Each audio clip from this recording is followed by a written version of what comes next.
Bismillahirrahmanirrahim. Alhamdulillah Rabbil Alamin. Wassalatu wassalamu ala nabiyina Muhammadin wa ala alihi wa sahbihi ajma'in. Allahumma arhamna bil Qur'an waj'alhu lana imama wa nura wa huda wa rahmah.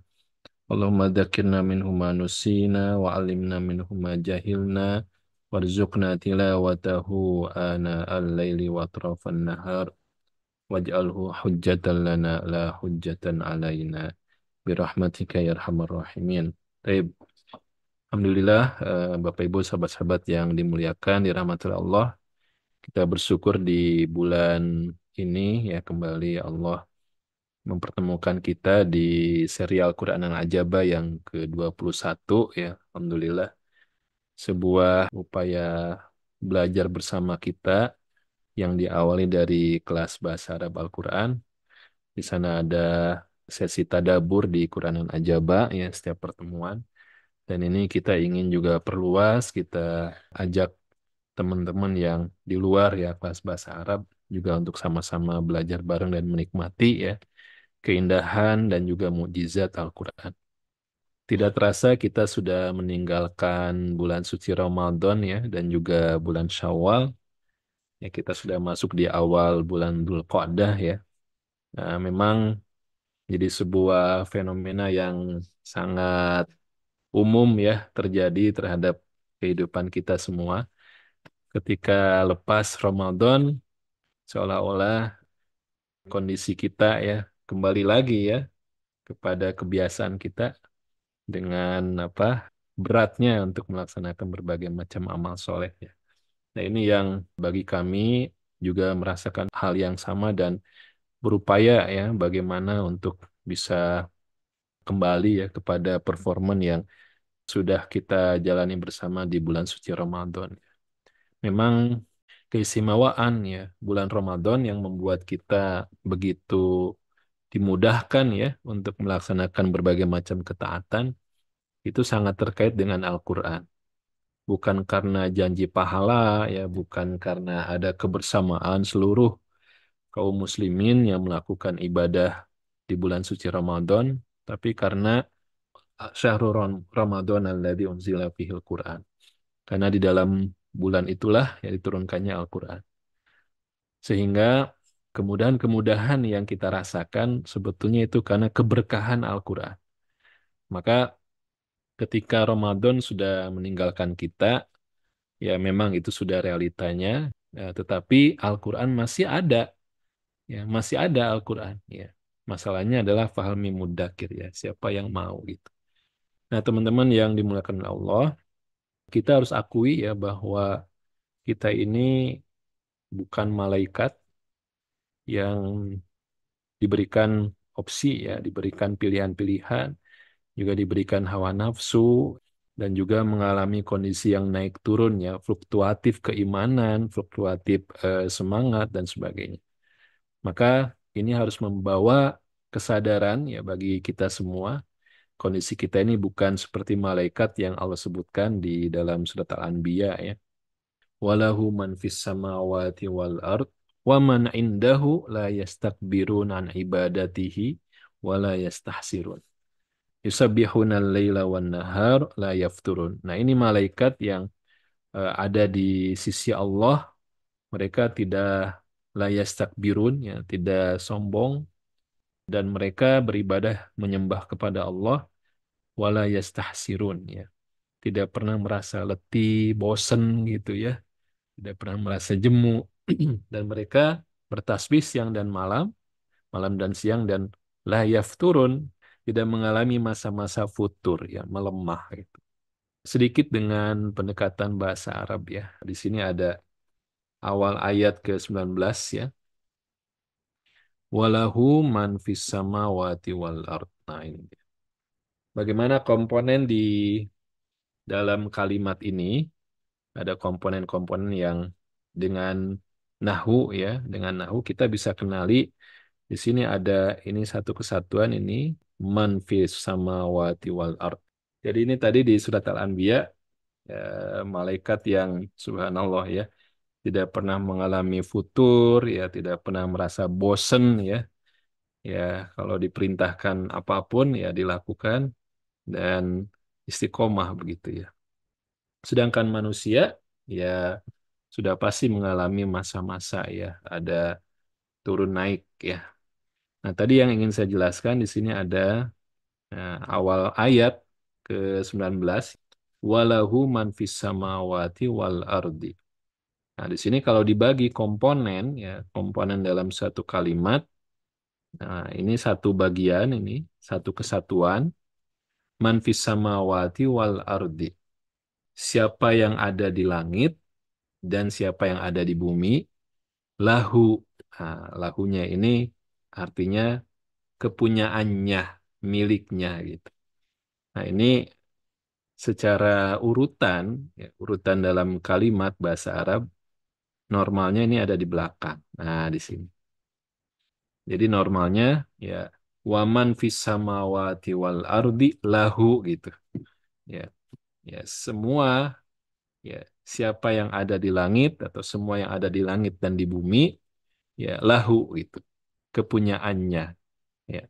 Nah, ini dalam kaidahnya berarti ada muta'alik bil khobar yang muqaddam, ada komponen yang harusnya di akhir itu dikedepankan, itu untuk tujuan memberikan makna tambahan, yaitu ikhtisos, ya. Berarti hanya, ya. Jadi betul-betul hanya milik Allah sajalah semua yang ada di langit dan semua yang ada di bumi. Itu hanya milik Allah sajalah. Nah, maka dari itu, ya, kita sangat penting untuk memahami bahwa diri kita ini sebetulnya betul-betul ya dimiliki oleh Allah. Kita nggak punya kekuatan kalau tidak Allah izinkan. Kita nggak bisa menolak ya keburukan ya ketika Allah tidak menghindarkan diri kita gitu ya. Nah, di sini awal perjalanan kita ya ya memang termasuk bagaimana kondisi fluktuatif ya naik turunnya ya keimanan, semangat ibadah kita itu memang juga tergantung bagaimana kita kembali kepada Allah, berharap, meminta, dan selalu kita bacakan ya dalam sholat ya. Setiap sholat kita baca surat Al-Fatihah, di situ juga ada permintaan ya doa kita kepada Allah. Diawali dengan pernyataan ya, iyyaka na'budu wa iyyaka nasta'in. Kemudian kita meminta berdoa kepada Allah, ihdinas siratal mustaqim. Nah, jadi ini manusia ya memang berbeda dengan malaikat yang harus ya selalu meminta peneguhan, keistiqomahan kepada Allah. Nah, apa yang terjadi dengan situasi yang selalu berulang dalam kehidupan manusia saat mengalami penurunan-penurunan semangat, itu sebetulnya masalah utamanya adalah tentang tujuan ya, orientasi tujuan, tujuan hidup itu gitu ya. Yang inilah masalah utamanya gitu. Nah, maka sangat indah kalau kita ulang kembali ya di surat Ad-Dariyat tentang tujuan hidup kita semua, wa ma khalaqtul jinna wal insa illa liya'budun. Nah, di sini. Memang terjemahan kalau kita baca dan aku ya artinya Allah di sini. Maaf ini saya copy paste saja ya. Ini harusnya kapital ya ini aku karena menunjukkan kepada Allah, merujuk kepada Allah. Dan aku tidak menciptakan jin dan manusia melainkan supaya mereka beribadah mengabdi kepadaku. Wa ma khalaqtul jinna wal insa illa liya'budun. Nah, terjemahannya seperti itu, tapi kalau kita coba perdalam sedikit dengan bahasa Arab, maka di sini kita menemukan ada negasi ya, kalimat negasi yang menggunakan ma di sini ya. Kemudian nanti paketnya diikuti dengan illa ya, satu paket ini. Ma itu tidaklah illa kecuali itu ya. Nah, ini kalau kita delete ya, kita delete ini, kita hilangkan ma dan ilanya, ma dan ilanya kita hilangkan gitu ya. Jadi berbunyi wa khalaqtul jinna wal insa liya'budun. Ah, apa terjemahannya? Boleh bantu dulu di chat ya. Khalaqtul jinna wal insa liya'budun. Nah, liya'budun nih. Apa terjemahannya tuh? Berarti yang dihilangkan yang apanya nih? Ya, khalaqtul jinna wal insa liya'buduni. Apa itu yang hilang di sini?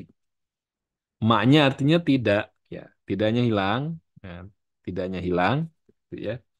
Kemudian aku ciptakan jin dan manusia untuk ya, menyembah, untuk beribadah kepadaku. Ya, ini. Ininya hilang ya. Nah, begini. Ya itu. Ya, ya. Aku menciptakan jin dan manusia, ya, supaya mereka ya beribadah mengabdi kepadaku, ya, begitu. Nah, ini kan masih bisa kita pahami. Dan itu bahkan lebih bisa kita pahami gitu ya. Ya. Dan aku ciptakan jin dan manusia supaya mereka beribadah kepadaku. Ya. Nah, artinya kalimat ma atau tambahan ma dan ilah ini fungsinya untuk apa gitu. Ya. Nah, di kelas bahasa Arab kita jelaskan dan kita sampaikan instannya ya, bahwa ketika ada ma, ya, ada ma, ini adalah gambaran tentang situasi adanya pemahaman yang salah dan kemudian akan dikoreksi dengan mak gitu. Ada pemahaman yang salah, kemudian dikoreksi. Itu dengan mak gitu. Berarti apa? Kehadiran mak di situ menjelaskan bahwa banyak manusia itu yang beranggapan bahwa tujuan hidup mereka itu bukan liya'buduni, ya, bukan untuk ibadah kepada Allah gitu. Nah ini. Nah, ini ya bisa dipahami ya. Sehingga ma itu mengoreksi, enggak, pokoknya semua kehidupan kita itu harus tujuannya, goalnya adalah ya ibadah kepada Allah. Ya. Apapun yang kita lakukan, tidak hanya ibadah mahdoh ya, ya dalam bentuk sholat, ya, zikir ya dan sebagainya ya, tapi juga amal-amal yang berkaitan dengan ya, sosial ya, amal-amal yang mungkin tidak secara langsung dengan Allah berhubungannya ya itu juga harus bernilai menjadi ibadah.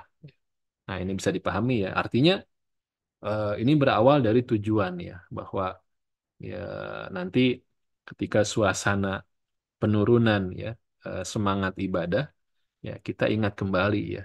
Oh, hati-hati ya. Kalau kita nyantai ada waktu yang terbuang tidak bernilai ibadah, nah itu ada konsekuensi.